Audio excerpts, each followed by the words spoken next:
আমার ছেলের খুব কষ্ট করে আমি এসএসসি পরীক্ষা এসএসসি পদার্থ পরীক্ষা দিয়া আমার ছেলেটা বোনের বাড়ি চলে গেছে। আর বোনের বাড়ি আসা আমার বোনের বাড়ি দিয়ে শুক্রবার করছে যে আমি আমি ওকে তুমি মাথা কিনে নিই, সে বলে ফাঁকি দিয়া আমার ছেলেটা চলেছে। আমার ছেলেটা চলে আসার পর আমার ছেলেটা যখন চলে এসে আসার পর আমরা বারবার ফোন দিচ্ছি, আব্বা তুমি কোথায়, তুমি বাসায় চলে এসো, তুমি থাকো না, দেশের পরিস্থিতি ভালো না। কই যে আব্বা আমি আসবো, 5টার আগে আমি আসতে পারবো না। এইভাবে আমরা বারবার ফোন করতেছিলাম, আর ছেলেরা কিন্তু আমি 5টার আগে আসতে পারবো না। তারপর আমি 6টার পরও আমি একবার ফোনে কথা বলছি, আব্বু তুমি বাসায় যাও, আব্বু তুমি বাসায় যাও, তুমি বাসায় যাও। আমার ছেলে কোনো বাসায় যায় নেই। তারপর 6টা 30-এর পরে আমাকে ফোন গেছে যে আপনার নাম কি শহীদুল, আপনার ছেলে সাব্বির? যে আমার ছেলে সাব্বির। তখন হাসপাতাল থেকে আমার বলে যে আপনার ছেলে মারা গেছে। তখন আমি আমি পাগলের মতো হয়েছে, পাগলের মতো হয়েছে, কোথায় যাবো, কিভাবে যাবো, কোনো গাড়ি চলে না, কিছু চলে না, কোথায় কোথায় যাবো। একজন মোটর সাইকেল আলা তার পা ধরে বলছে, ভাই তুই এবার বাপ লাগিস বাবা, আমার ছেলেটা মারা গেছে, টাকা দেয়। এইভাবে 3-4 জনের মোটর সাইকেলে ধরে কত দূর আসছি। তারপর কুড়িল বিশ্বরোড আসছি, কুড়িল বিশ্বরোড এসে আর আমি যেতে পারছি না।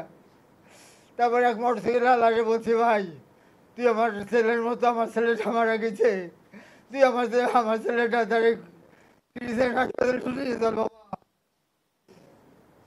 তারপর সে বলছে বিপদ হোক আঙ্কেল, আপনার ছেলেদের আমি নিয়ে যাচ্ছি। তখন সে তার মোটর সাইকেলে উঠাই আমাকে ক্রিসেন্ট হাসপাতালে উত্তরা। তারপর ওখানে নিয়ে গেলি, দেখি আমার ছেলের লাশটা সাদা চাদর দিয়ে ঢাকা। আমি বললাম যে চাদর দিয়ে একটু উঠে দেখি, কথা আপনার কি? আমি বলছি আমার ছেলে। তো দেখি যে আমার ছেলে সমস্ত শরীরে মাথায় এবং বুকে 5টা গুলি, 5টা গুলি করছে আমার ছেলের মাথায় এবং বুকে। তারপর আমি সুস্থ বিচার চাই এবং ন্যায় এবং সুস্থ বিচার। লাশটা ওই ক্রিসেন্ট হাসপাতাল থেকে আমাদের কাছে বুঝে দেয় আমার মেয়ে জামাই এবং আমি, এই 3জন আমরা লাশটা এই অ্যাম্বুলেন্সে করে নিয়ে যাই।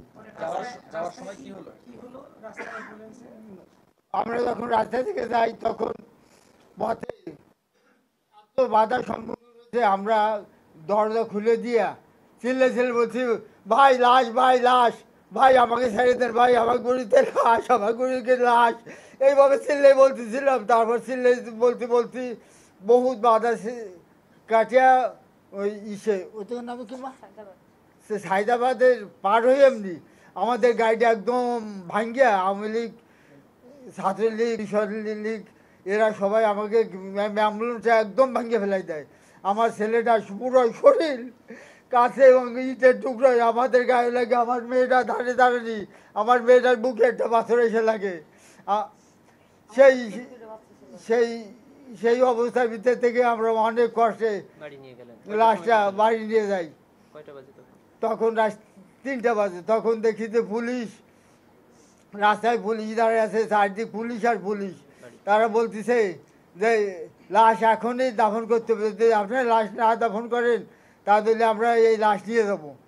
তখন আমরা অন্য উপনেতাকে বললাম যে বাবা আমার একটা মাত্র ছেলে, আমরা কালকে সকাল 10টার সময় পর্যন্ত সময় দাও, আমরা সকাল 10টার সময় লাশটা দাফন করবো।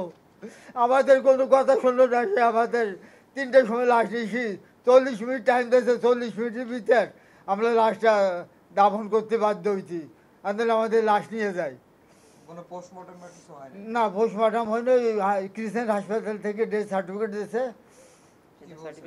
শেখ হাসিনা, স্বরাষ্ট্রমন্ত্রী আসাদুজ্জামান খান কামাল আইনমন্ত্রী, তারপর ওই এরা কাবু কাদের, ঠিক আছে হ্যাঁ, আর এসপিডিসি পুলিশ কর্মকর্তা আর যত পুলিশ কর্মরত ছিল তাদের আসামি করে।